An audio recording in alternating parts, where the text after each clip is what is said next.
Welcome everyone to a beautiful, beautiful experience that we've got coming up. Bienvenido a todos. Bienvenido a Andalucía. How do you say dreamers? Bienvenidos a los sueños hebreos de Andalucía. Ah, Pepa Molina, gracias. Gracias. We are so excited. We have an amazing show planned. It's very rare that we have the opportunity to get 3 cities involved in one sitting. Indeed, last week we did, or 2 weeks ago now, to Melbourne with Love, which was an incredible success. It was just amazing. So it's wonderful to be able to follow that up with a multi-state experience. And we're dreaming over to Spain, and we'll be dreaming up to Mullumbimby or Byron or wherever you are. Amir, Paiss. Everyone say hi to Amir, who's up in Byron there. Hi, everyone. Hi. And no doubt we will very shortly be crossing over to Paul Forgash, who is in Melbourne. Paul, say hi. Hi, everyone. Wonderful, wonderful. This is incredible. I asked Paul before whether he could get a few more books behind him. I'm not sure he'd be able to fit many more, but let's just quickly, before we jump in and start dreaming, I just wanted to touch on how thankful we are at Dunera to be able to have an audience in everyone and people who tuned in their thousands to watch To Melbourne with Love. It was kind of like a coming out party for all of us. We've been working so hard. We've got fantastic volunteers. All of us are here just because of the love of it, love of culture, love of food, love of wellness, and love of togetherness and belonging. So it's just a blessing to be able to come and do these shows. And also, before we go forward, at any time, people can butt in with their questions and I can see them. So it'll be wonderful. In fact, whoever tuned in to Melbourne with Love, just tell us what you thought at any time over the next few minutes. And, you know, we can respond. We also found a lot of the feedback so touching from everyone over the weeks that followed, people watching it, tuning in the catch-up section of the website. It's just great, the response that we had. And it really worked, like Melbourne was touched. So just wonderful. Now, we've got a big week coming up on Dunera. On Thursday, we have one of our favorite chefs, Lisa Goldberg, coming on with one of my favorite bands in the world, Baby et Lulu.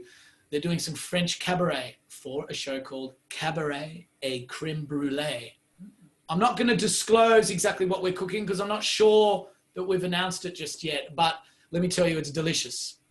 And then we have a lecture on perimenopause with Brenda Rosenfeld. We have a butterfly chicken workshop. How romantic, but it'll be fun. And it'll look great. We also have a lecture on the birth of modern Hebrew literature coming up. So lots of things, always. What we're going to do now is listen to a quick song. I'm just going to play a song just to set us in the mood, which I love to do. This is not a show about me, but it's a show about culture and art and friends, right? And feeling like we belong. So I'm just going to set it up.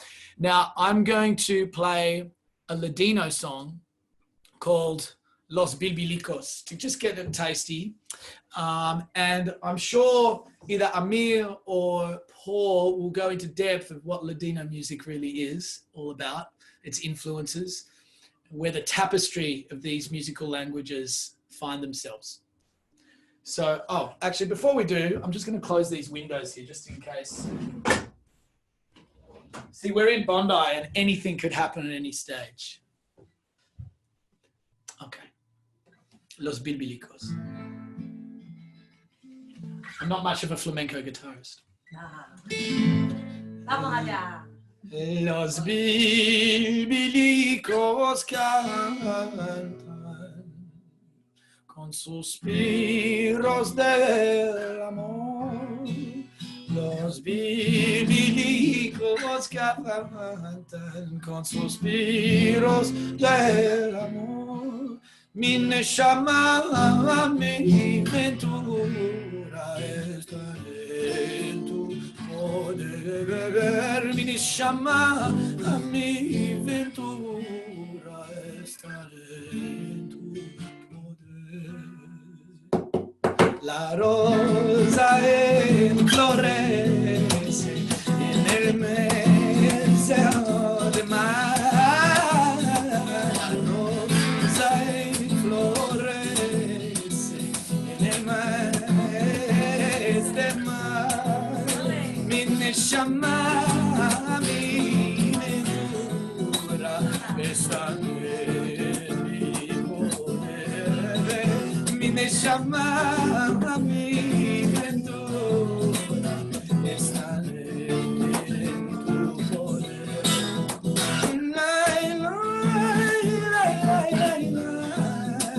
La la la la la la la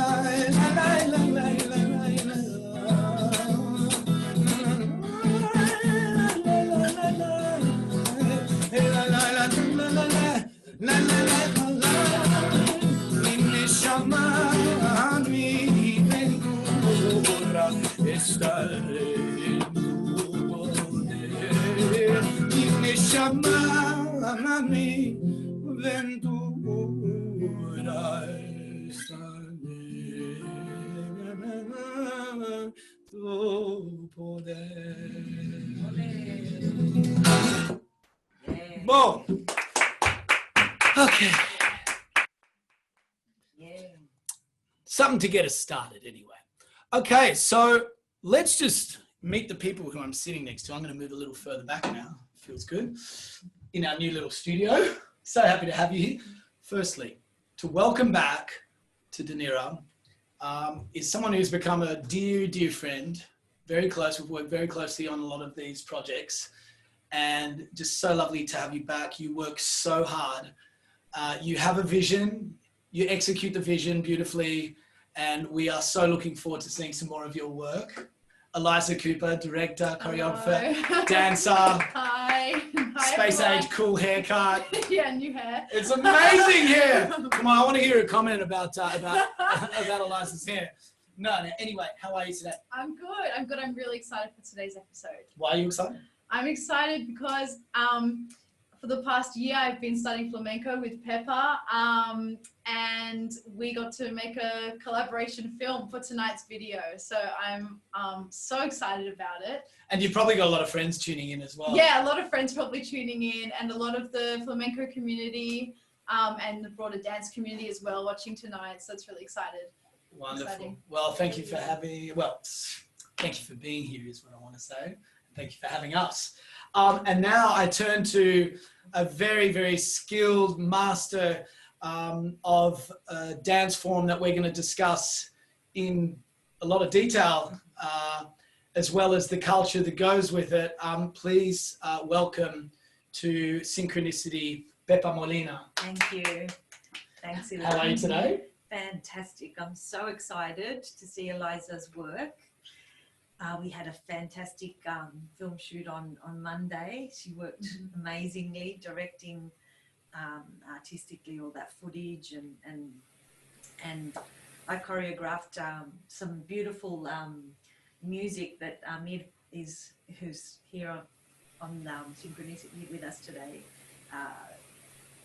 A rumba, which is a flamenco palo, a flamenco genre, but of course in the Hebrew language, which was very special. Amazing. Very, very special. And of course, three wonderful dancers who dance with your choreography, and we'll get into a lot of that detail. Very excited. Amir, how are you doing there? Really well. Really happy Wonderful. to be here with you all, and to be collaborating with Liza and with Pepa, and have a different flavor and taste to the music that we shared, and that we will be seeing the footage of a bit later.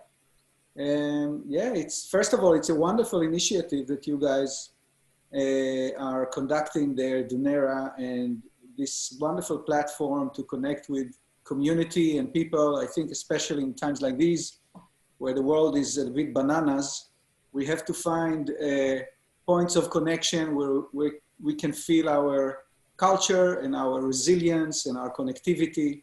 So I think this initiative is just a wonderful gift.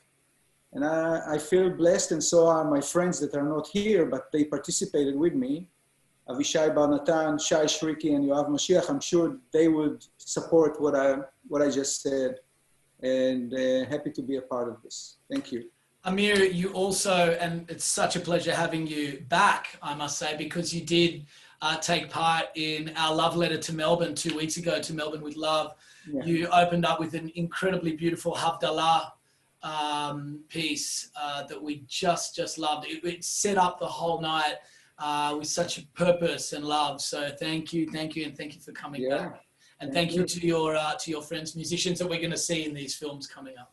Yeah. And now I turn to Paul Forgash. Do I pronounce it that way, Paul? Let's get that out. You've actually, my pronunciation is very anglicised, Paul Forgash, but you've actually, coming from that Hungarian part of the Australian world, you've hit the nail on the head. But actually, I'm not. My parents were not Hungarian, so that's just to confuse things even more. Okay, well, SBS, if you're watching, you know, just I'm your guy.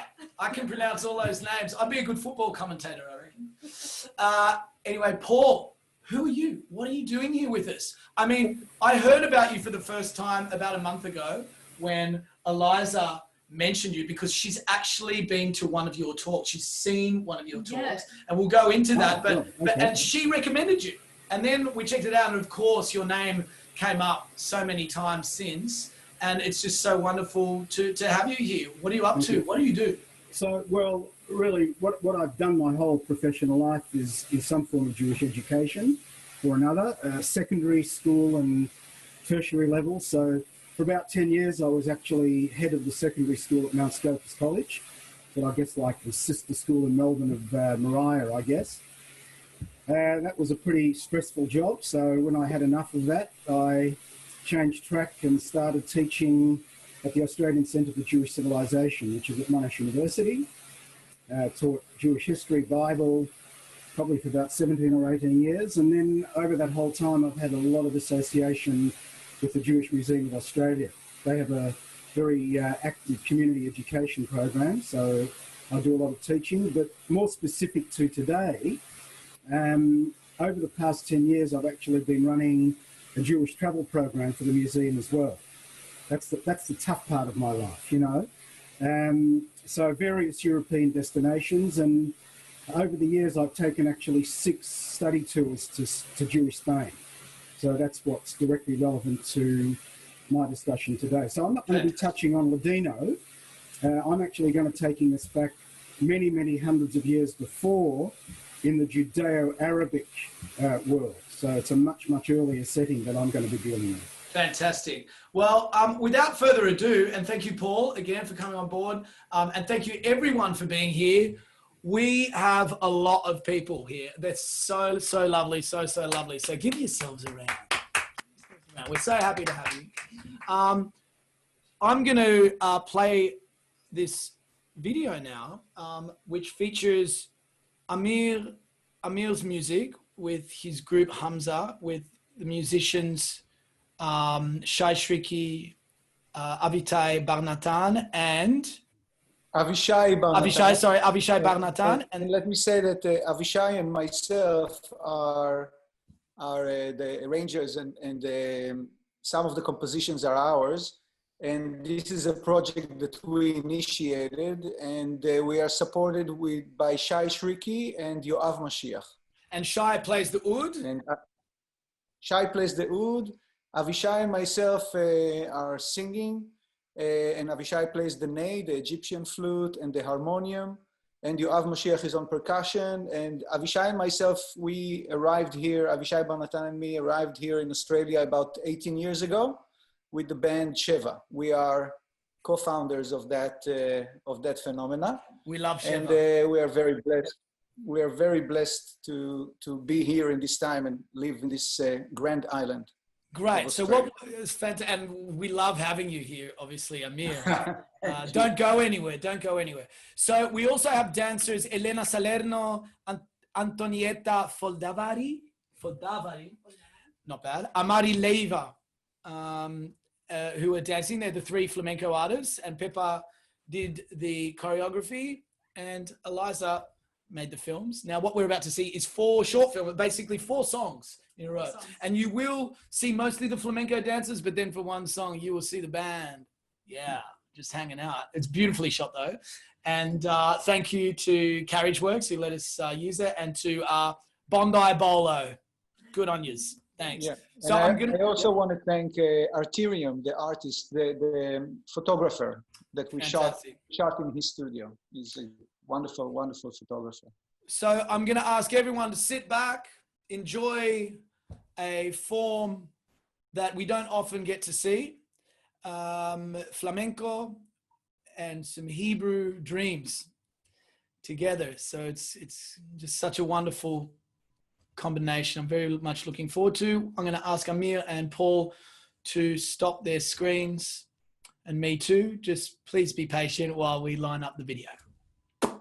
Thanks.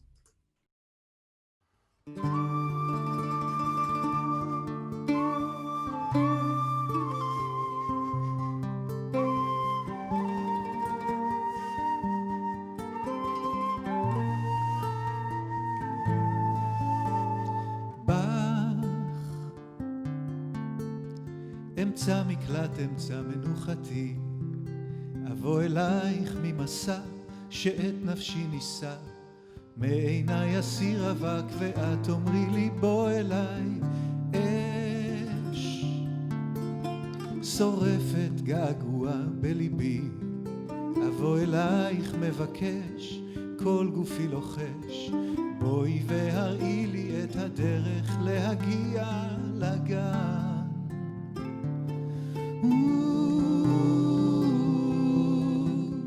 אל הגן, אל הגן, יש עולם שלם בתוך טיפה של טל, בתוך גרגר של חול, דמעת הכל יכול, בואי וציירי לי את הנצח במכחול של הזמן. עולם שלם בתוך טיפה של טל, בתוך גרגר של חול, דמעת הכל יכול, בואי וציירי לי את הנצח במכחול של הזמן.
מלאך פותח שער בפניי, וממקום מסתור שלח צבי שלא ברח, בואי והניחי מפתחות הלב בזה המפתן.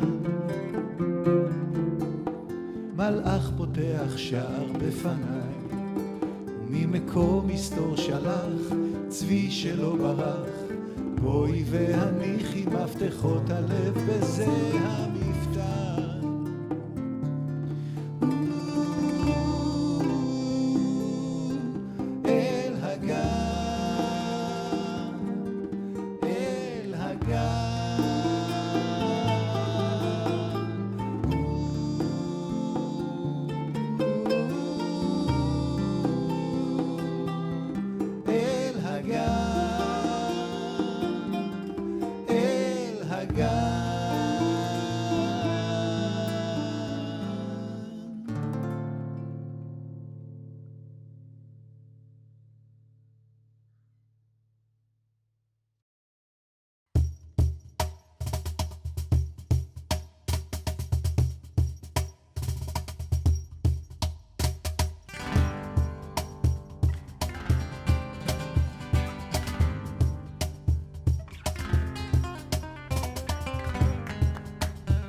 אותה יום ולילה, אחפש אותה עד שאמצא יומם ולילה, אמצע יומם ולילה. כבר הרבה שנים שלא אהבנו את אלוהים כמו הלילה, אתה נשרף באהבה, אתה אהוב אוהב אתה.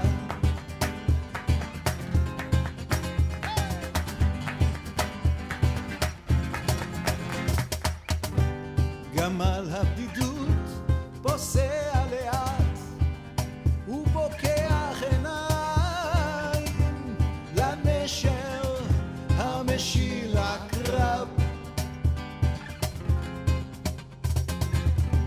הצופר דעה הנסיך, נסיכת אהבה,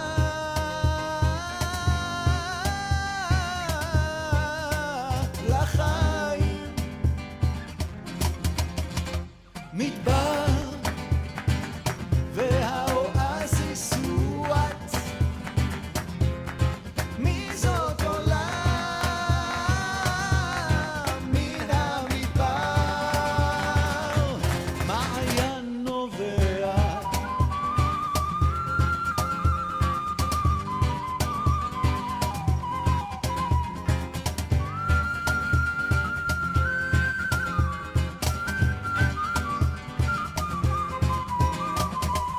יום ולילה, אחפש אותה יום ולילה, אחפש אותה עד שאמצא יומם ולילה, אמצע יומם ולילה. כבר הרבה שנים שלא אהבנו את אלוהים כמו הלילה, אתה נשרף באהבה, אתה אהוב אוהב אתה, עד שאמצע יומם ולילה, אמצע יומם ולילה, עד שאמצע יומם ולילה, אמצע יומם ולילה.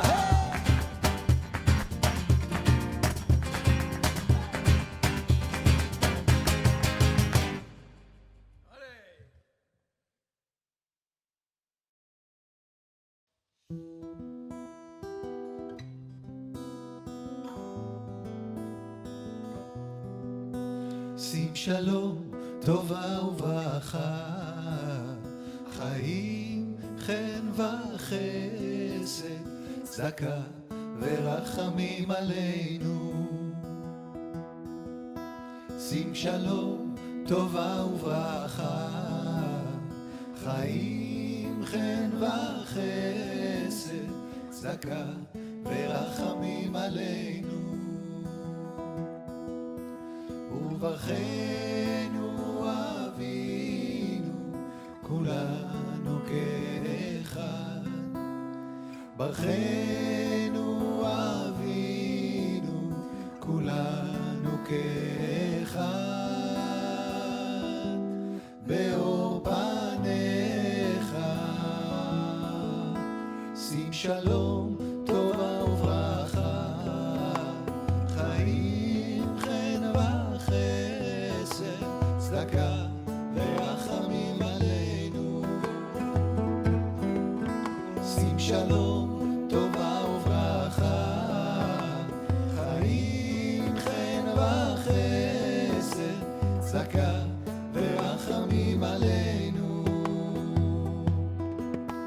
וברכנו אבינו כולנו כאחד, ברכנו אבינו כולנו כאחד, באור פניך, כי באור פניך נתת לנו תורת חיים, אהבה וחסד, באור פניך נתת לנו צדקה ורחמים, ברכה ושלום. כי באור פניך נתת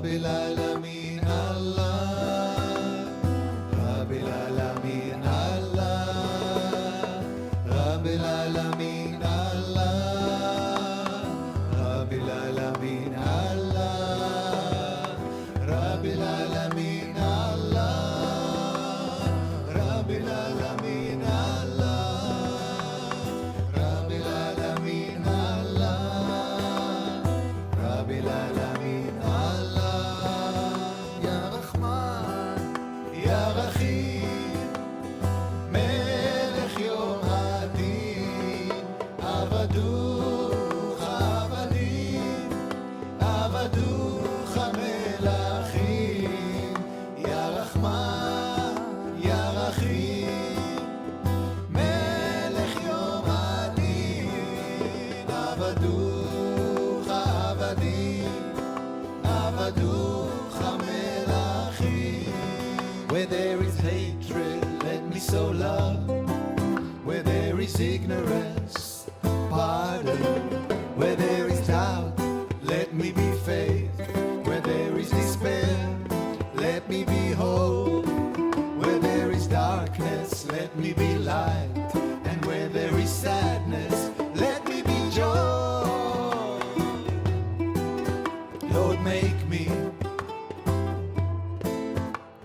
an instrument of peace Lord make me an instrument שים שלום טובה וברכה חיים חן וחסד צדקה ורחמים עלינו שים שלום טובה וברכה חיים חן וחסד צדקה ורחמים עלינו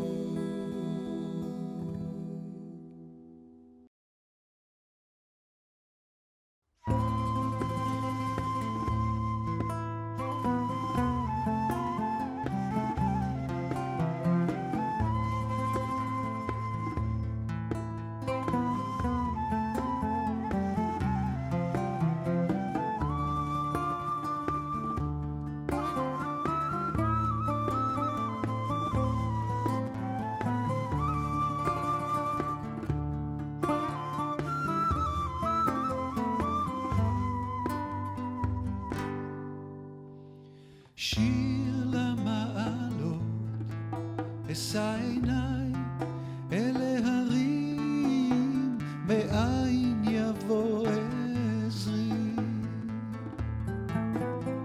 עזרי מעם השם, עושה שמיים וארץ, אל יתן למות רגליך, אל ינום שומרך,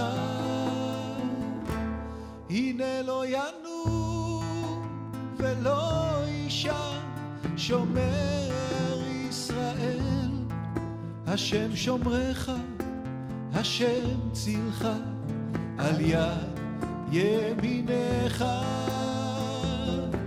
יומם השמש לא יככה וירח בלילה, השם ישמורך מכל רע, ישמור את נפשך, השם ישמור צאתך ובואך, מעתה ועד עולם, מעתה ועד עולם.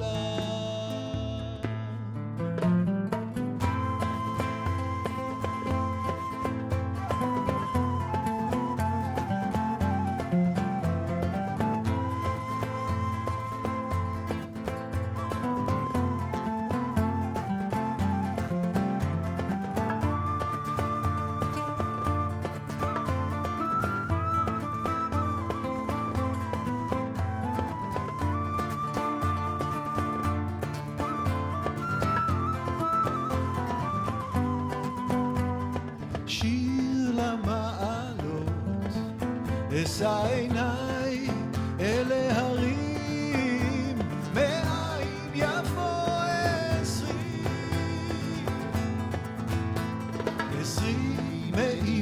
השם עושה שמיים וארץ, אל יתן לעמוד רגליך, אל ינום שומרך,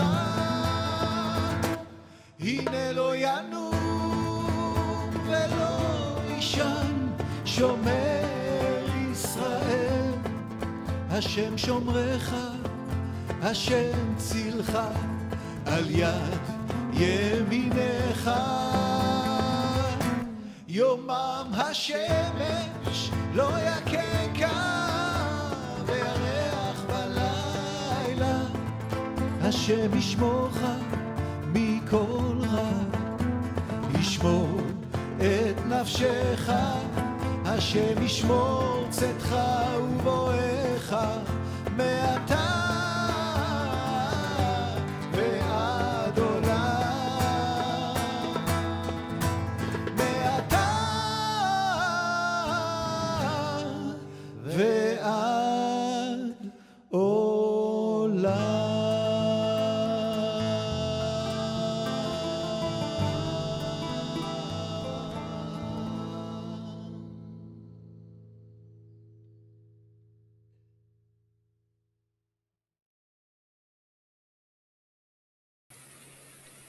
Bravo, bravo. I hope you all like that at home. Oh, we've got lots of people saying beautiful. Wow. Oh, well, and just so incredible, so incredible. Lovely music. Thank you. Thank you, Lindsay. Really appreciate that. Thank you, Janet. And thank you to Amir. Thank you to Pepa. Thank you to Eliza. Thank you to the dancers. Now, I'm just going to say something that's going to absolutely blow your minds, is that one of the dancers there, Amari Leva, is 14 years old. And with such a passion and command, it just blows my mind when you see such incredible talent. So Eliza and Pepa, you guys work beautifully together. And it was wonderful to feel this, I guess, a master-student kind of intention between the two of you. I've always surrounded myself with mentors, and it's helped me grow. And this is what this show is all about as well for the people out there. Eliza, just quick, what's your relationship with Pepa? Yeah, so Pepa is my flamenco teacher. I've been learning from her for about a year, which has been such an incredible experience. It's something I love so much, and this year it's been a really big part of my life because it's something that we continue doing from home through isolation on Zoom, and it was it's brought such a strong sense of community into my life, and I have a lot of passion for it, and I'm very excited to keep learning because it's just it's so strikingly different from other forms of dance, but it's so it has such a heartbeat in it, and the rhythms are so instinctive. It's an incredible experience. I can't really describe what it feels like to dance flamenco. I can't imagine.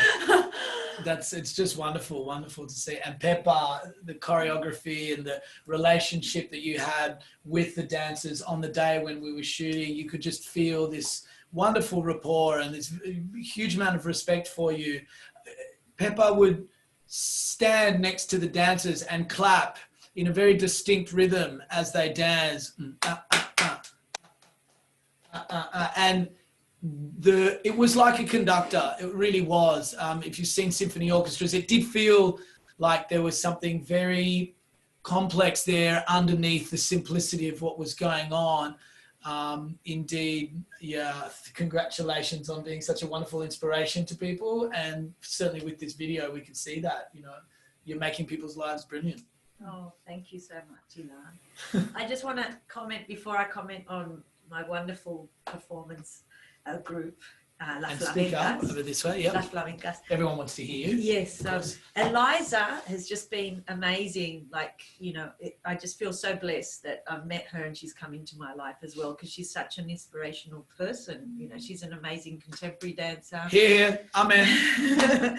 She's an amazing artist all around, because she's doing this amazing work with, you know, video, dance, film, video editing, and capturing that artistry, you know, and as well as, you know, so many other talents that she has with Hebrew and mathematics, and she's just amazing. And just to have her as a student, see her progress in 1 year with flamenco, which is just such a really different sort of dance form, because you combine not only a whole lot of technical body,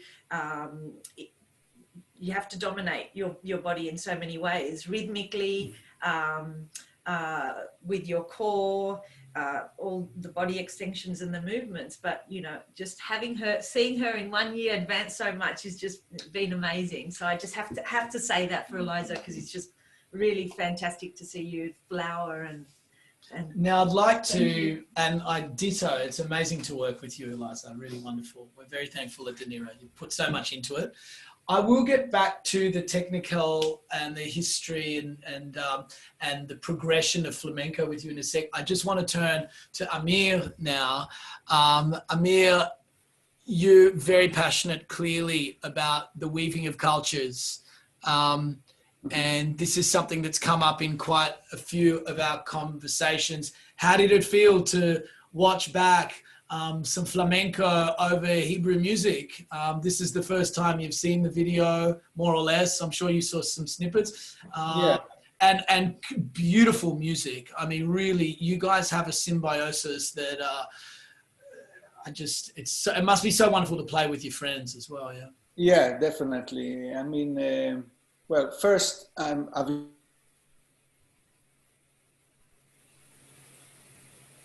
6 years together. We've been, you know, touring with Sheva for years, and we lived in the same village. We are friends. The families grew up together. We have this non-mediated understanding, you know, and we kind of intuit one another when we play. And the same goes for Shai and for Yoav, because we've been playing a lot together. We've been living here in the Byron Shire for years already. And we just have this good friendship, musical friendship and chemistry. So that feels very natural. And something else that is connected to the other thing you mentioned, and that's the weaving of cultures, is that I think that, and also I feel it in myself, how I am made up of so many different influences, so many different inspirations. Think of Israel being a place where 156 different ethnic groups are living, and where you can hear, you know, the sounds from the mosque, and then in the synagogue, in the Ashkenazi synagogue, you hear one thing, and in the Sephardi synagogue, you hear something else, and you have people coming from so many different places, and that's what makes Israel, really. And so I feel blessed to have grown or brought up in that really unique place. And from a very young age, I was interested in those bridges, in those cultural bridges.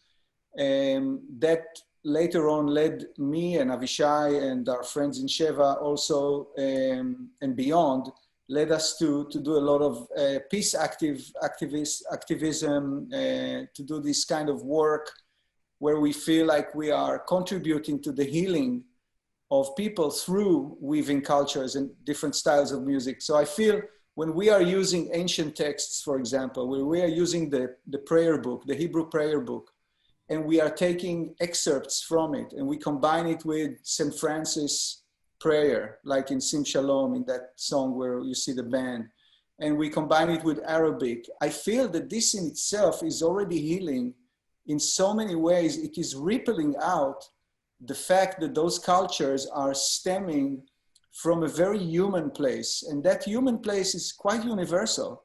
And I'm looking forward to hear, you know, the teachings that Paul will share with us a bit later on. But I just want to say that, you know, with flamenco, for example, with the dancers and with Pepa's energy, you know, that comes with the flamenco, there is so much heart and fire in that. There is so much connecting to what is elemental. And I feel the same way being, you know, growing up in Israel. I feel very passionate about life. I feel, you know, a lot of fire in my life in a good way. I'm utilizing it in a good way on a good day. And so it feels like taking those ancient sort of connective points and bringing them in a contemporary way to this day and age, combining languages and different musical instruments. I feel that this in itself has a real cultural value. And I can see how, you know, coming to Australia in a way informed my life in just wonderful ways, but also informed my environment. Being able to share what we brought with us, being able to share it here, I think this is how really evolution is occurring, where we meet each other and we inspire one another, and all those sparks are flying. Oh man, you got my goosebumps. It's all on. I'm feeling it. Beautiful, Amir. Thank you very much. Beautiful, beautiful. So wonderful to have you. There's questions. There's people, you know, wanting to kind of get involved in the chat. It's wonderful. Amir, I'm going to just flow now. Yeah, go ahead. Thank you for those beautiful words. Thank you. We do have an esteemed guest on our show. Now, usually we don't have academics. It's not our real focus here. It's more about entertainment. It's something that I feel comfortable in, obviously entertainment and performing. But sitting down and stringing amazing words together, or indeed being able to go deep into your mind and be able to word something out that's concise and very educational is not my forte. That's why today, ladies and gentlemen, I want to introduce Paul Forgash again. Hopefully, Paul, this is just your first time on Dunera. I'm sure that there's so much you can offer you. It's so wonderful to have you in what I think is a good forum. You know, it surrounds us with color. I can almost smell the spices coming out of Andalusia. Now, we did have a quick chat on the phone, Paul, and you did mention something along the lines of the period when Jews lived in Spain under Muslim rule. And it kind of threads beautifully from what Amir was saying, when cultures at a time lived together and indeed still do in a certain amount of harmony, different sort of harmony. But what we're talking about is an era that is often referred to as the Golden Age. And what my question is to you is the Golden Age, what makes this Golden Age golden? And what is this era where flamenco evolved, where all these beautiful, this cocktail of culture emerged that we're so passionate about, not just today, but many times, is such a strong part of our identity as Jews. Paul, I'm going to actually turn over to you now for 15, 20 minutes, then we'll get some questions along the way because we really want to go in a little deep. We want to give you the space to give us a bit of a class. We're very, very excited. So over to you, Paul. Thank you very much. I hope everyone enjoys this. Thank you. Okay, so thanks, Ilan, and you know, very excited to be involved in this project. I mean, I think I came across Dunera just very recently with the Yamim Noraim and the Chagim, and I tuned in, and I just think it's an amazing initiative. And I know it's you know, coronavirus inspired, but I'd like to think that even once we're out of it, we just keep going with it, because I think it's just an amazing thing. Anyway, so you're right. What you said is that, you know, in the popular imagination, you know, people often talk about a time when, you know, Spanish Jews who lived under Muslim rule actually enjoyed, you know, what conventionally is often referred to, quote unquote, as a sort of a golden age. But before I get to your question of what was it that made the golden age golden, I think just a few qualifications are in order, because I think it's very easy to throw around this term golden age and get sort of caught up into some fairy tale fantasy-like notion of what that must have been like. So just a few caveats before we explore the question you're asking. Firstly, I think we need to appreciate that, Muslims were in Spain for several centuries. I mean, in fact, we talk about the period of Muslim in Spain, it was about 800 years, if you want. And if there was a Jewish golden age, it would have lasted for about 200 years, perhaps 250 years at the most. And most historians would agree that we're talking about a period that went from about 900 till about 1100, 1150. So that's one thing we have to keep in mind. To the extent that Jews enjoyed a golden age, it was also restricted to a Jewish elite. I think it's really important that we don't carry around in our head this image that every sort of common Jew in the street was living in some sort of wonderful, wonderful world. Because in fact, the use of the term golden age itself can actually be quite problematic, because one of the things you can end up overlooking was that Jews under Muslim rule actually had an inferior legal status. They were known as dhimmi. Dhimmi was a particular term that was applied not only to Jews but also to Christians, in other words, non-Muslims. So they had an inferior legal status. And also the term golden age can gloss over episodes of conflict and of hardship. So it's just important to keep in mind that we don't get carried away with that sort of notion. Now, having said that, there's an important scholar, a prominent historian of Jewish-Muslim relations, probably someone who I look to constantly in the teaching that I do. His name is Mark Cohen. He used to teach at Princeton University, and he actually argues that Spanish Jews were in fact far more comfortably and securely embedded in the surrounding culture in society than their counterparts in Christian Europe. And that's an important thing to keep in mind. So when we talk about golden age, we are talking very much in comparative terms. So compared to their counterparts living in the Christian world, Jews did enjoy a very different situation in Spain. So we could say in a certain sense that the idea of a golden age in Spain, even though it was far removed from an interfaith utopia, does contain a kernel of truth. So it leads me, of course, then to your question. If in fact we acknowledge that there was some sort of a golden age, so what made the golden age golden? And I want to suggest three elements. Firstly, is the fact that there were Jews living in that period that I spoke about, from the period of about 900 to 1100 or so, who were actually invested with significant political power from their Muslim authorities. I mean, for example, in Granada, there was a time when you actually had a Jewish prime minister, a vizier, a Jewish prime minister. His name was Samuel ibn Nagdela. And remember, we're talking here about a Muslim society, and a society in which Jews actually had a second-class legal type of status. So that's one thing.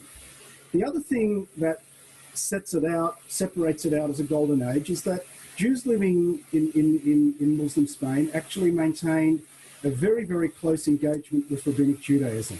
So some of the great achievements of the medieval Jewish world in terms of philosophy and learning and biblical commentary and so on arose out of this period. But here is the third point, and it's the one that I think relates to a comment that Amir made a little bit earlier, and is really going to form the backdrop to what I'm going to be talking about this afternoon. And it's the third element, is that as much as they were engaged with Rabbinic Judaism, they also maintained a very active engagement with what could be perhaps described as a synthesis, if you want, between Jewish and Arabic culture. And in a certain sense, within the context of the medieval world, you could say it was almost unparalleled. And that was what makes this period of time so very, very special. So let me give you a little bit of background to this idea of synthesis. How did the synthesis actually come about, especially in the context of the Jewish world of Muslim Spain. So what we have to appreciate is that by the 10th century, Arabic had actually come to replace Aramaic as the spoken and written language of Jews in the Muslim world. It became really the lingua franca, it became their vernacular. Why is that important? Well, it was important because for the Jewish intellectual class, it actually opened up the door to an engagement with the whole of Islamic civilization. By the time we are talking about, the Muslim world had reached a high point. This is a world which had engaged with philosophy and mathematics and science and poetry and so on and so on. And when Jews began to engage with Arabic as a language, the door was opened up to that very, very rich civilization. And Jews, in fact, began to adopt Arabic science, medicine, philosophy. And what's important to appreciate is that they actually wrote about these matters in Arabic and what we might describe as Judeo-Arabic. Judeo-Arabic is to Arabic what Yiddish was to German, Judeo-German, Judeo-Arabic. I mean, to give you a sort of an example, Maimonides, who wrote his great magnum opus, the Guide of the Perplexed, which is actually a sort of, if you want, a Jewish response to the philosophy of Aristotle, which, by the way, Maimonides learned from his Muslim counterparts. He read that stuff in Arabic. He actually wrote that particular commentary in Arabic as well. Now, similarly, Jews were inspired by Arabic culture, and more particularly poetry. And what they ended up doing as a result of that is they produced what one scholar actually has described to quote unquote the first secular Hebrew poetry since biblical times. I mean, I know it's problematic to talk about secular poetry in the Bible, but if we think, for example, of a book like Shir HaShirim, Song of Songs, as a sort of a secular stroke religious work, then since biblical times, Jews in Spain had actually produced the first secular Hebrew poetry. And before sharing some examples of this remarkable poetry, just a few words of background are probably in order. The first point that needs to be made is that before the advent of Islam in Arabia, Islam came onto the scene in Arabia in the early decades of the 7th century, but before the advent of Islam, what actually unified Arabs was their language. And Arabs had this incredible sense of pride in the Arabic language. This is even before they had developed a literate culture. And this linguistic pride found expression in poetry, which actually extended all the way back to the pre-literate life of the Arabian desert. They developed this remarkable capacity to extemporize, to just stand up and to develop this poetry in much the fashion that Amir, took these beautiful Hebrew songs and composed them in this remarkable sort of way.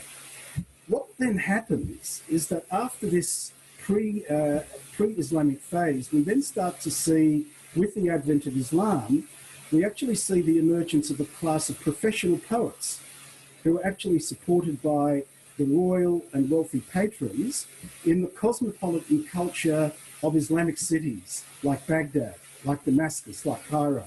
These were at that time the epicenter of world civilization. The Christian world was still living in the Dark Ages. This was a happening sort of place. And then what happens in the next phase, which really brings us to Spain, and I'm going to quote here from a scholar by the name of Hillel Halkin. Hillel Halkin, who amongst his many works wrote a beautiful biography of Yehuda Halevi. And to quote him, he says, "The special place of poetry persisted in Arab society, but then spread from the east to Andalusia. The annals of Muslim Spain are replete with stories that illustrate how readily men and women were moved to and were swayed by poetic diction." So that whole tradition of poetry ends up in Spain. And what then happens is that in a very similar way, the Jewish intellectual and scholar class of Andalusia was very strongly influenced by Arabic linguistic, cultural, literary traditions, and actually devoted itself to an intensive study of the Arabic language and literary models that had been introduced by Arabs. And they actually applied the techniques and concepts which they learned from Arabic linguists and grammarians to a very systematic and scientific analysis of the language of the Hebrew Bible. What we have to appreciate is that we take for granted today that, you can engage in a formal study of Hebrew grammar. I mean, I having gone to a Jewish day school and spent 3 or 4 years at university studying biblical Hebrew, we take the study of grammar for granted. But grammar as a formal systematic analysis of the Hebrew language actually developed in Spain. And it was influenced by what the Arabs had done with their own language. So what then happens is that taking their lead from these Arabic poets, Jews actually began to compose a large body of secular poetry, which the Arabs had been doing for a long period of time. But here's the point. Rather than actually use Arabic, these poets actually went back to the Hebrew of the Bible as their language of expression. But at the same time, they imitated the patterns of sound, of rhythm, of meter that was used in Arabic poetry. And we saw a beautiful example of it today. We saw this blending of flamenco with Hebrew and so on, and in a similar sort of way that was going on in the Jewish world of Muslim Spain. But the real revolution is that Hebrew was not employed just as the traditional language of prayer and study. It wasn't simply Lashon Kodesh, the holy tongue. It also became a vehicle of secular creative expression. And Joel Kramer, who wrote this beautiful biography of Maimonides, sort of makes the point that the Jewish poets of Spain actually ended up investing the language of the Bible, to quote from him, with a new status as a cultural monument. Biblical Hebrew came to life, in a certain sense, in a way that Jews had never experienced it in the period of Muslim Spain. So I'm going to stop here, Ilan, for a little while before we actually look at some examples of this poetry and analyse it in a little bit more detail. I'm just going to stop and see if anyone has come up with any questions or comments or whatever have you. There are some fantastic, and Paul, how fascinating just to hear about this in a way, well, the Hebrew being used for the first time in a kind of secular way, in such a beautiful way, I'm sure. I can't wait to hear some of the poetry. We'll get to a couple of the questions because actually you have touched on it. I'm just going to quickly, if that's okay, Paul, by you, ask Pepa just about the evolution of flamenco, because I did read up that it's very difficult to find the birth around exactly when it kind of started. But you did mention, well, I'll let you talk about it. How does a dance form like this evolve? Paul, I'm really looking forward to hearing from the poets, from the poems, and also Amir, I'm really looking forward to hearing you play a song for us, live. That would be wonderful. Guys, obviously it's 6 o'clock now in Sydney. We usually stop around now, but it's just, we're all in the pocket. We're all enjoying ourselves. So, stay on if you can. If you need to leave, that's all good. That's all good. You've got permission to do whatever it is. It's all about freedom and feeling of belonging. So Pepa, just give us a quick 4 or 5 minute explanation on what you know about flamenco and its evolution maybe. And then maybe touch on, where it is now, just for a few moments as well. Okay, so historically... And nice and loud. I'm going to point this toward you. Yeah, come on over. As we've just heard, there was obviously the Muslim culture, and especially Granada city, my family and where I'm from. You can feel that tradition in the streets. And of course, there's all the architecture present in Andalusia of not only the Muslim culture, but the Jewish Sephardic culture as well. And in flamenco, what we call genres, which we call palos, there's actually 154 genres that started with, first of all, the singing, because that poetry that you so well described, that's actually, there's many palos, but some of the palos that have a real complex diction, like the romance, they come from all of that Islamic poetry. All of that work is in there, and it's centuries old.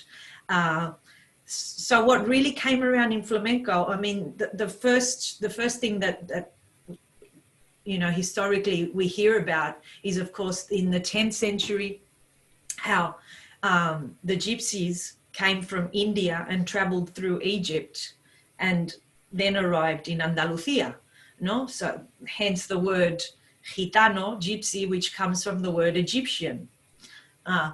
That's one of the earliest things historically about the gypsy culture, no? But then, you know, we have the Christian culture, which influenced so much in flamenco, the Sephardic Jewish music, and of course the North African culture, all the Muslims living in Andalusia, all of their chanting, all of their song influenced that, and that voice, through with the poetry, evolved, and really it's the voice of the people, it's the voice of the pueblo, no, we call it the villages.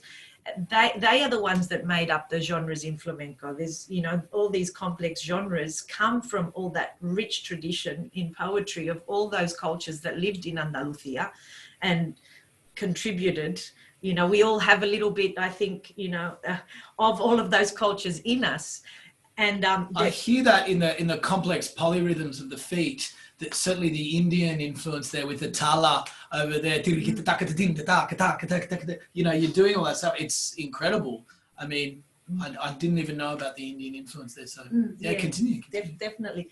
And I wanted to point out, because I think, you know, one of the, now that we're talking, of course, about the Hebrew Dreams of Andalusia, I think it's really important. There's a palo in flamenco, which really specifically talks about the Jewish Sephardic culture, and it's the petenera. So la petenera talks about the actual song. It says, "Donde vas, bella judía?" Which means, where are you going, beautiful Jewish woman? Yeah, through the streets of you know, Córdoba, and they're on the way. She's on her way to the synagogue for prayer. You know, so it's present. So, you know, and that is a very direct influence that's there. That it's almost untouched, because that palo is really comes from that tradition. Fantastic, fantastic. Maybe we'll touch on the modern stuff, like where if we've got time, that would be great. That's such a, so the voice came first, and then the instruments would have followed, and then the dancing on top of that, kind of like building a fire in itself. The voice being the hot coals, the instruments being the wood, and the flames being the dancing. Man, the moves, it's unbelievable. Now, before we cross back to you, Paul, I think we need to like kind of simmer a little bit on all this information that we're taking in. Amir, would you like to, I'm not sure exactly how good the sound's going to be, but I know we're going to feel you. I know we're going to, you know, your voice. Do you have anything that might be suitable on such a Sunday? Yeah, there is a beautiful piyut, a beautiful poem by, it's a bit of a later, he's a bit of a later poet. He was born in the 16th century, and I'm talking about Rabbi Israel Najara. But he, actually his family is coming from Najera in Spain. His father was in Tzfat in Israel, and then this Rabbi Israel Najjar, he was born in Damascus. Then from Damascus he moved to Tzfat, then he moved back to Damascus, then he went back to Spain. But in any case, so he's like 200, 300 years later. Then, you know, before talking about the period that Paul just described, but still it is a very beautiful, heartfelt melody, and the poem is just beautiful. I'll translate just the first, freely translate just the first line. Ana elech meruchacha, ana mipanecha evrach, אברח ממך אליך, ובצל ידך אגיל אפרח. Where will I go from your spirit? Where will I run from your face? I will run from you to you. and in the shade of your palm, I'll rejoice and I'll bloom. It's a beautiful, beautiful melody. I'll just sing a few verses, a couple of verses, 3 verses. Ana ele meruchecha, ana mipa necha evra, evrach mimecha elecha, ובצל ידך גיל אפרת, יא כבודך עולם מלא, אתה האל אוסף אלי, אם אל השמיים אלה, שם אמצא אורך יזרח, שחק לא יכלכלך, וארץ לא תחילך, מי ימלא רב גודלך, לופיו קיים בכל יצרח, אנא אלך מרוחך, אנא מפניך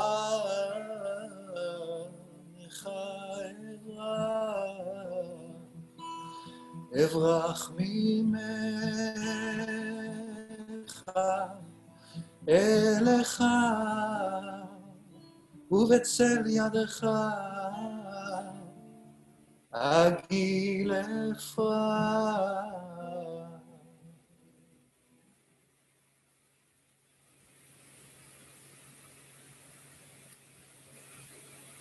Wow, Thank Amir. you. Stunning, stunning, stunning.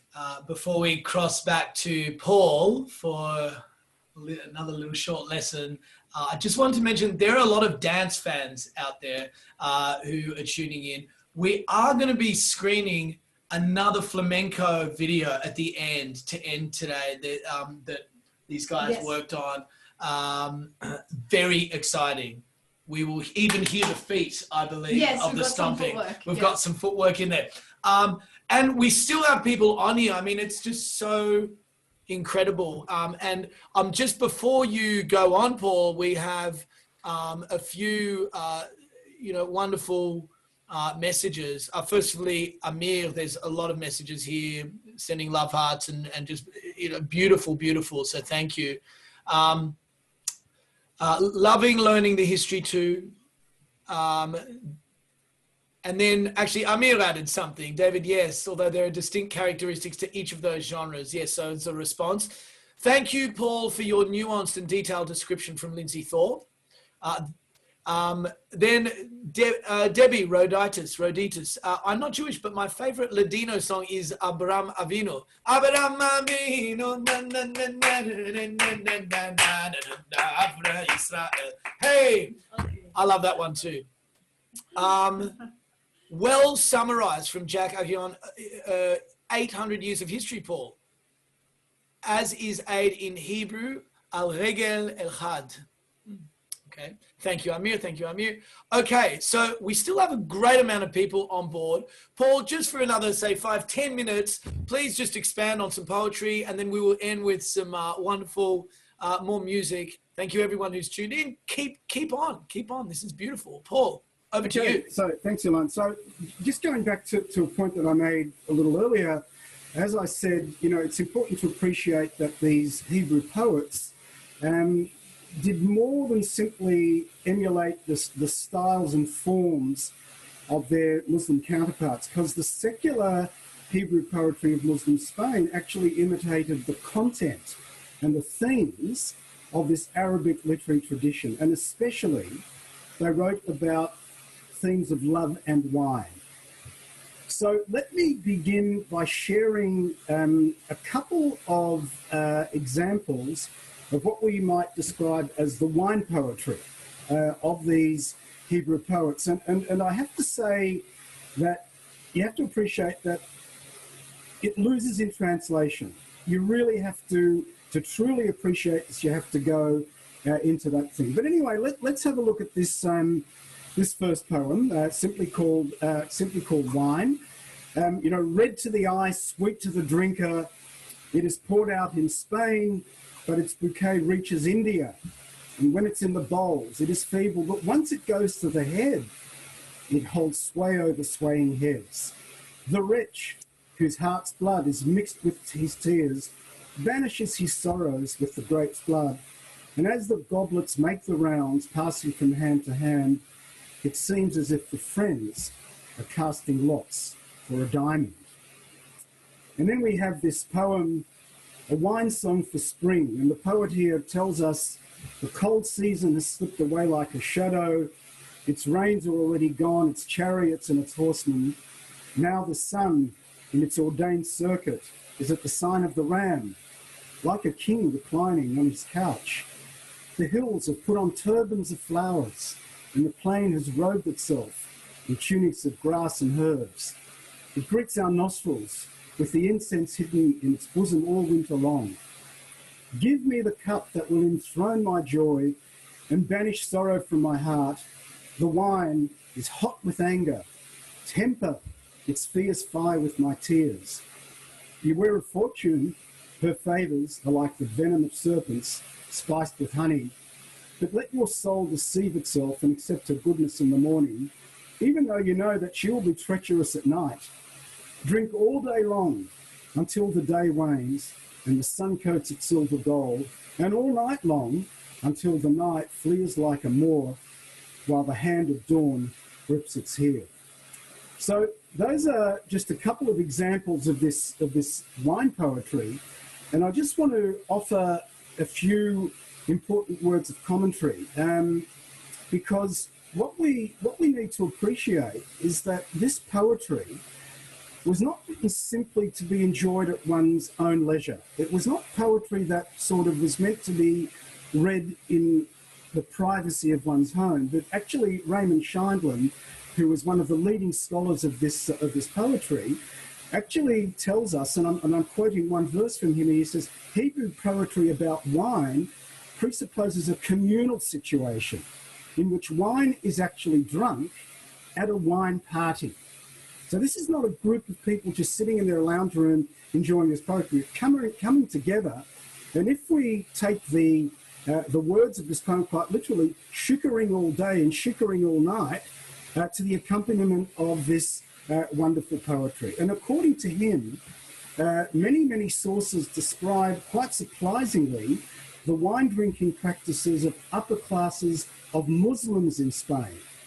Now, of course, we are used to the idea that, Arabs, but what goes behind the high walls of a villa in Spain was a different sort of question. And interestingly, what Scheindlin assumes is that these wine drinking practices also applied to their Jewish counterparts. And in a great deal of very, very rich detail, he describes the Andalusian gardens of southern Spain. Their patios, their fountains, and these were the settings for poetry soirees, which were accompanied by generous helpings of wine that were usually mixed with water. I suppose you had to do that if you were going to drink all night and so on. Now, by all accounts, these wine parties were extended affairs. And what Scheindlin says here, the revellers passed the night drinking, nodding, waking, drinking again. And while they were drinking, they were entertained by dancers and singers.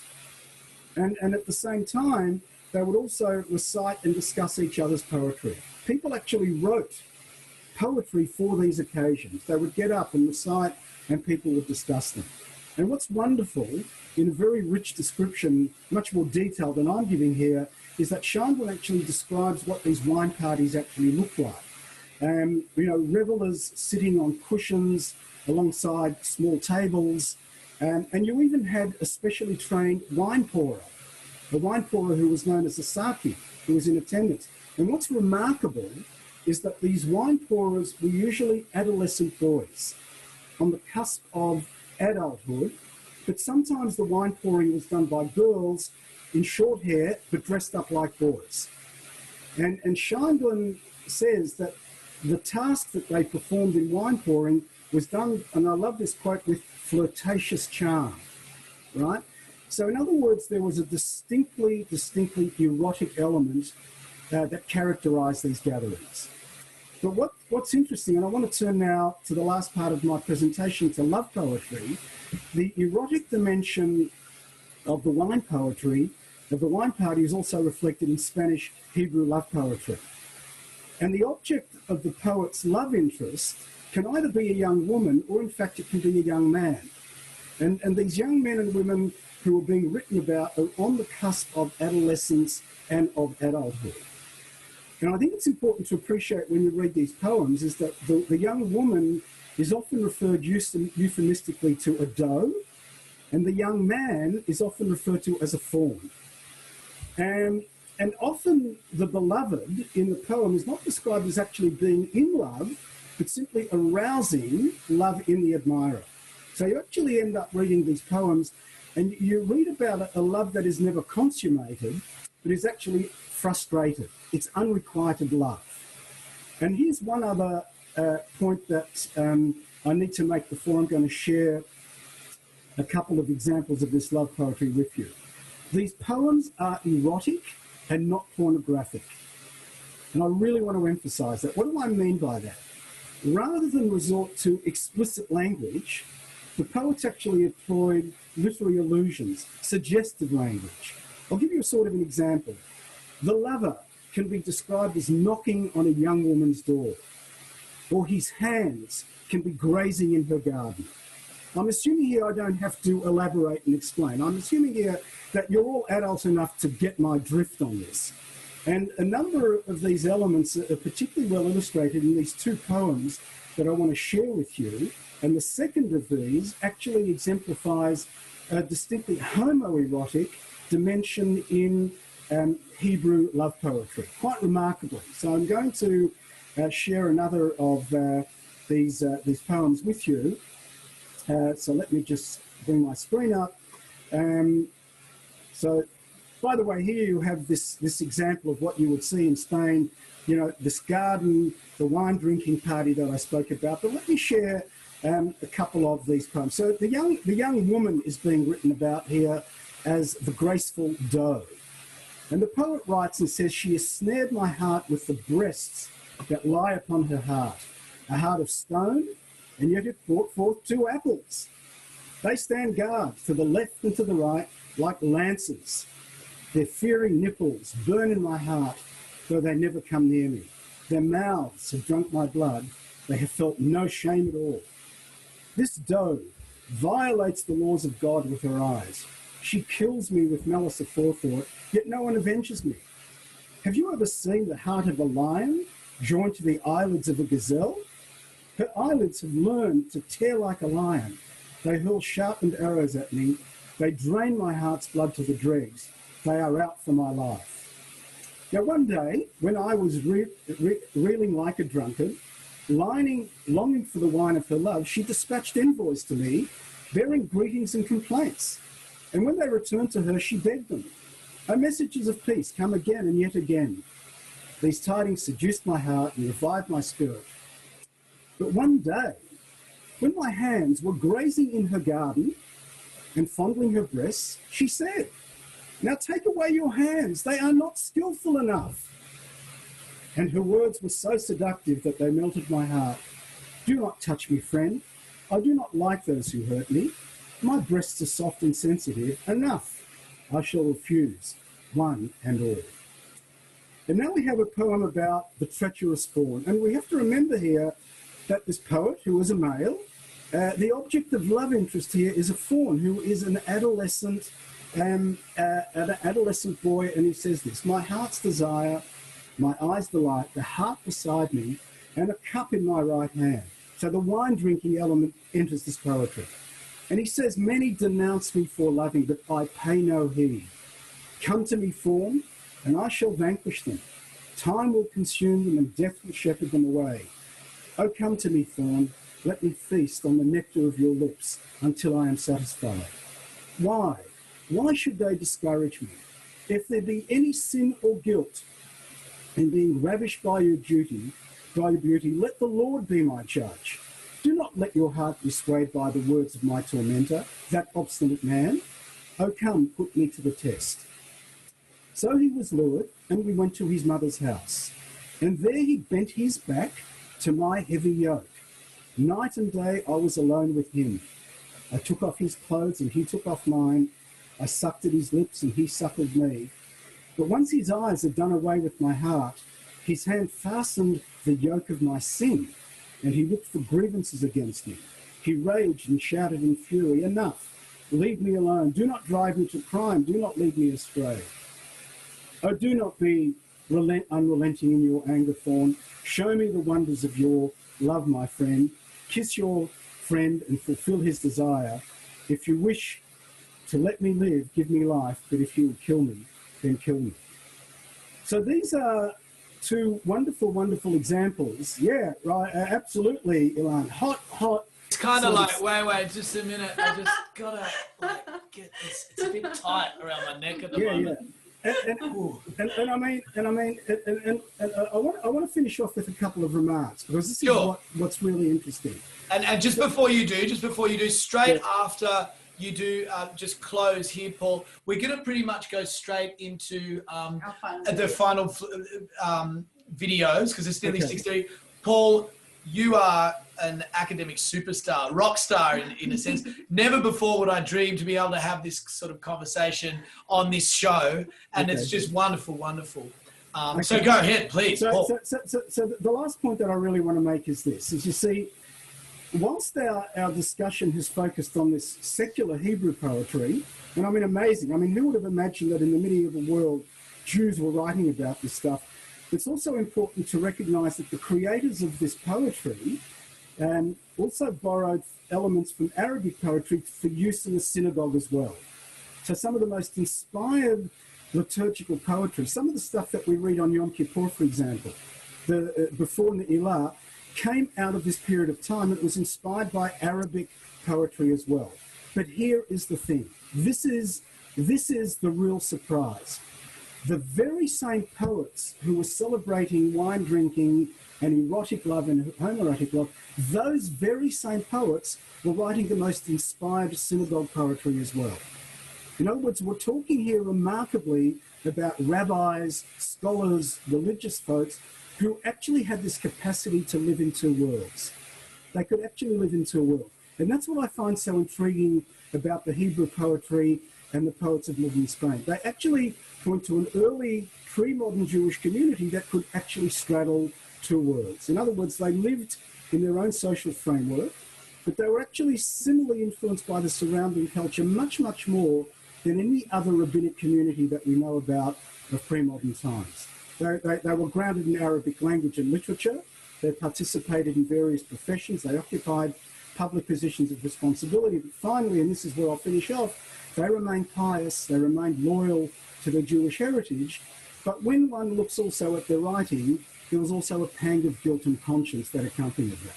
No doubt, when you're writing about homoerotic love, and you're sitting there also writing about synagogue poetry, you're obviously going to be a very conflicted sort of Jew.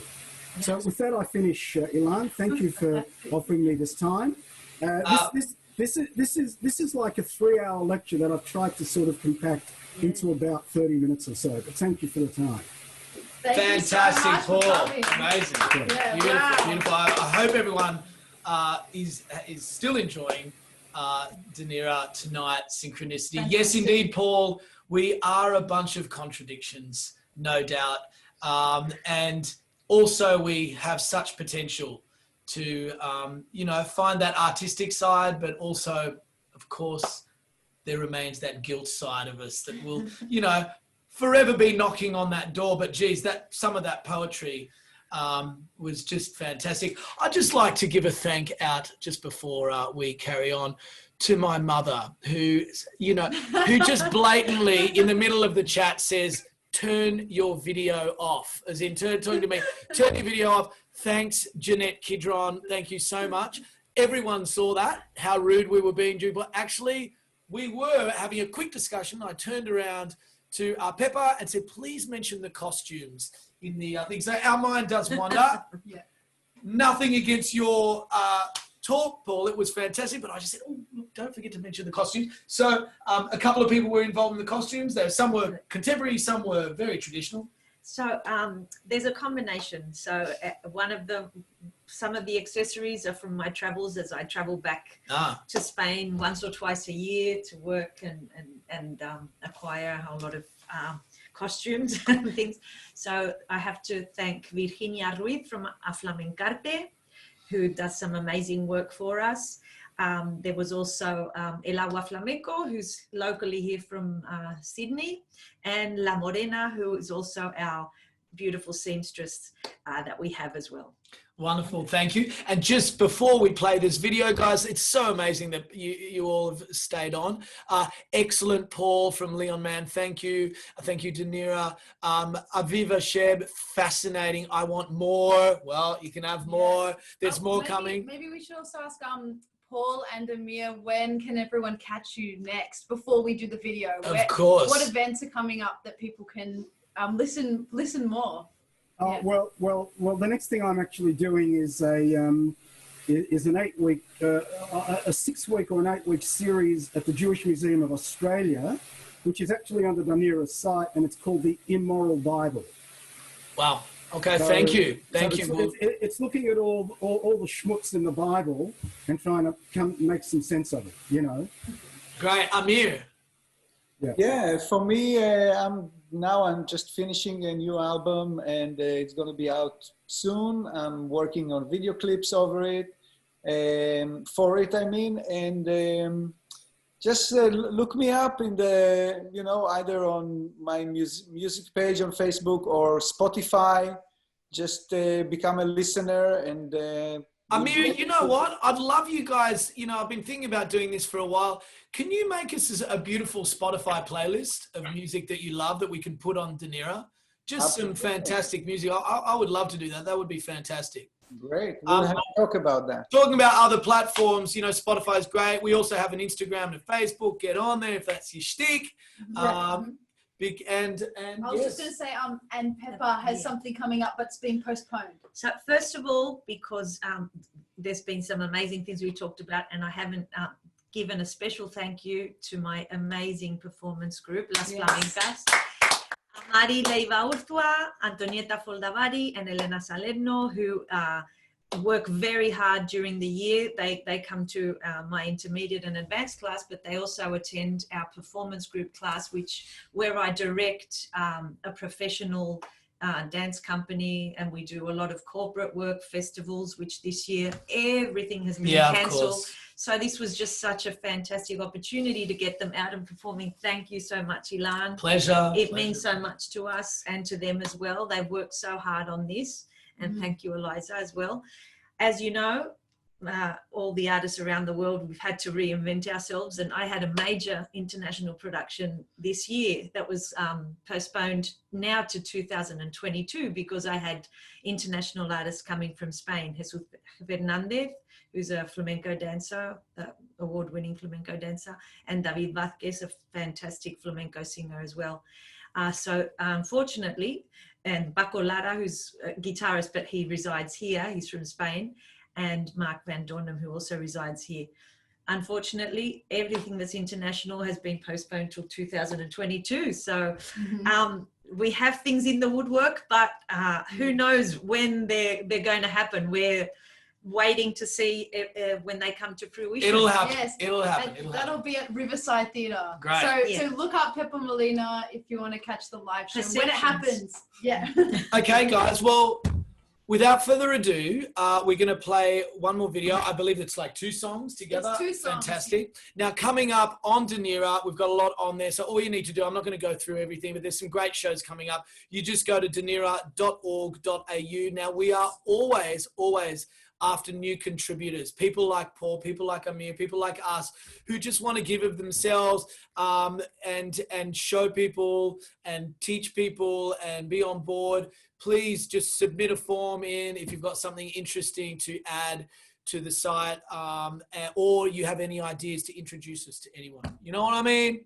Anyway, so, again, there's just so many beautiful messages here. Amir, you touched my heart. Amir, you touched my heart.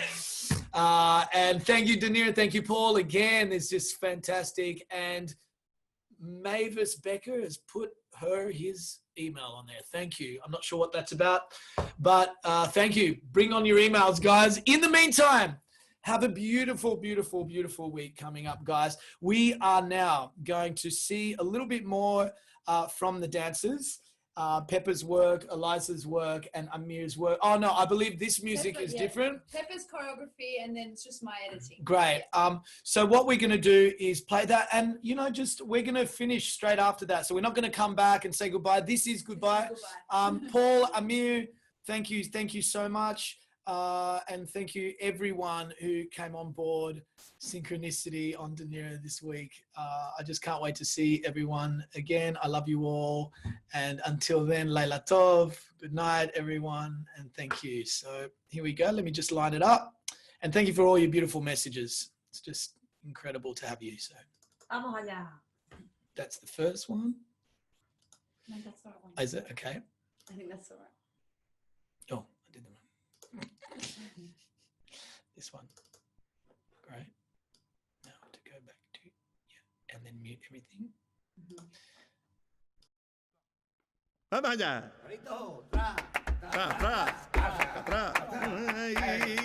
Tram tracatram tracatram tram tracatrau tram tracatram tracatram tram tram tracatram tram tram tracatrau que me vengo cayendo que linda borrachera del vino que tengo.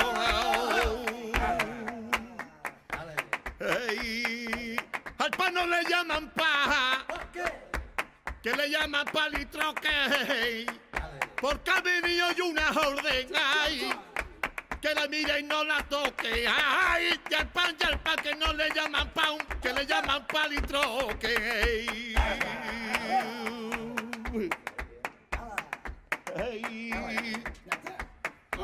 Ha venido una avenida, ay, los moritos a caballo, la paña ya está perdida. Los moritos a caballo, la paña ya está perdida.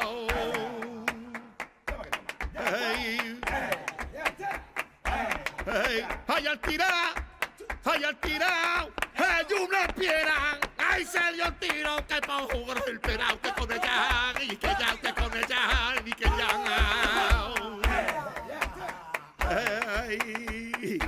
Y qué dolor de mi padre, y qué dolor de mi padre, la roba de su azotea, su delanta del lugares.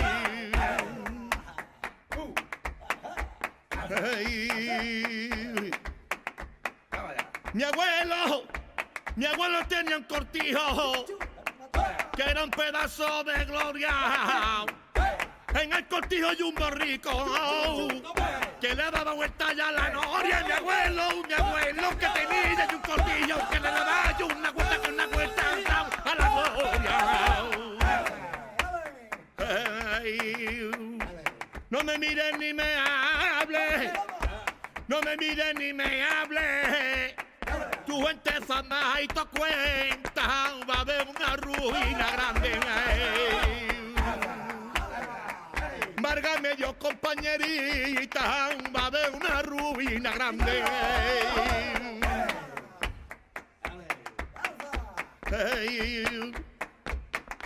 Tran tracatran tracatran, tran tracatran tran tracatran tracatran tran tran tracatran, que me vengo cayendo, qué linda borrachera del vino que tengo.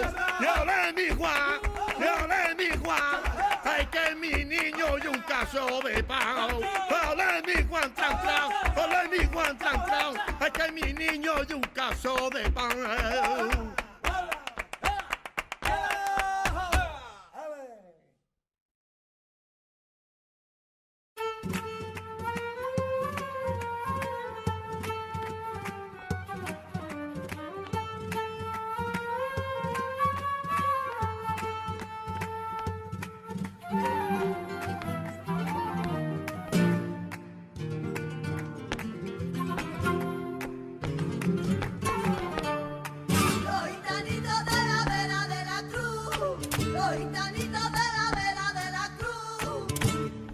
Amen.